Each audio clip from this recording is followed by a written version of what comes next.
Sa iba namang issue, tuwing tayo'y lumululan sa mga pampublikong sasakyan, sa mga driver nakasalalay ang ating kaligtasan. Pero kung ang matsyempohan mo naman ay driver at konduktor na mainit ang ulo at tila ayaw paawat sa pagtatalo, sasabay ka pa ba sa biyahe nila?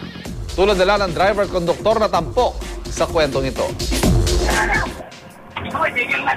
Kuhang-kuha sa cellphone video na ito ang aktong pag-aaway ng isang driver ng bus at konduktor habang sila'y namamasada. Pasado alas 9 ng umaga nito'y 2 ng Mayo. Ayon sa impormasyong nakalap ng on-call, kasalukuyan daw binabagtas ng RBM bus na may plakang TXT 500 ang kahabaan ng East Avenue nang magkasagutan ng driver at konduktor nito. Sa video ito, kitang-kitang mainit na pagtatalo ng dalawa. Kaya naman si mamang driver dahil marahil ng galit ay tila bara-bara na ang pagmamaneho.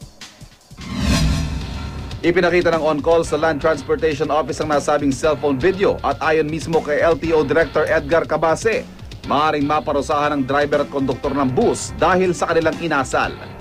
Masasabi raw kasi na ipinagwalang bahala nilang kaligtasan ng kanilang mga pasahero nang sila'y mag-away mismo sa loob ng bumibiyahing sasakyan. Pag-aralan natin kung ano ang dapat na penalty na ibigay natin dito. But offhand, pinatawag ko itong operator nito.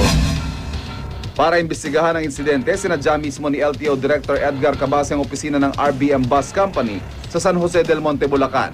Kasama ang bus operator na si Josie Rojas. Kusa namang humarap ang bus driver na si Aquilino Alburia Jr., 45 taong gulang at ang konduktor na si Alberto Albero, 30 taong gulang. Sabay na pinanood din na Alburia at Albero ang cellphone video. Di maitanggi ng dalawa na sila nga nakunang nagtatalo sa loob ng bus. O bakit kayo nag-away? Kunting bagay lang. Sa pasero lang po, ma'am. Kasi po, pinapatras ko po. Kasi standing po kami. Pinapatras ko po. Akala niya siguro, hindi ko pinapatras. Mababaw na hindi pagkakaintindihan lang daw pala ang sanhi ng pag-aaway ng dalawa at hindi dapat ikabahala. Pero hindi minaliit ang mga otoridad ang insidente at may parusa raw na kailangang harapin ang driver at konduktor. Ang risgo, the risk na na-expose yung mga pasahero natin. O hindi lang pasahero natin, buhay natin. Siyempre pag mainit ulo, wala na. Wala ng kontrol.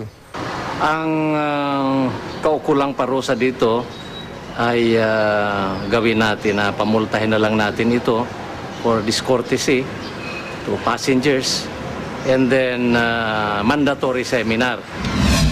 Bukod sa pag-attend ng seminar, makaharap din sa 500 pisong multa sina Alburia at Albero dahil sa ipinakita nilang masamang asal sa mga pasahero. Nagkabati na rin daw ang dalawa.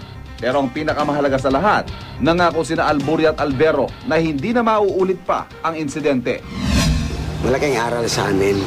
Kasi minsan kasi hindi namin naiisip yung kapakanan ng tao.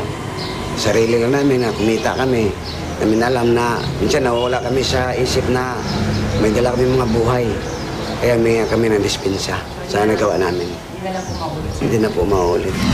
Nasa kamay ng driver at konduktor ang kaligtasan ng kanilang mga pasahero. Kaya naman sakaling may reklamo hinggil sa babara-barang pagmamaneho o anumang maling inaasal nila, agad itong i-report sa LTO sa numerong 927-6789.